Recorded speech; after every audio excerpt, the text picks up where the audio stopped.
Fiang! Congratulations, Fiang! That means, I'm sorry, Jolie at Gwen, you have just been evicted from the Big Brother house.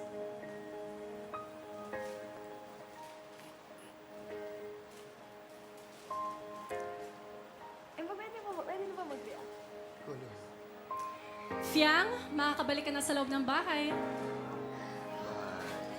Last meet sa hindi. Chat mo din si Sean Kelly Panganiban. Ano ba din? Sean Kelly pa rin. Sige. Sabi mo, love ko siya. I'm gonna miss you. Jolie at Gwen, Yes po. Kuya. lubos kong pinapahalagahan ang pagbibigay ninyo sa akin ng pagkakataon na mas makilala kayo at maipahayag nyo ang espesyal na kwento ng inyong pagkakaibigan.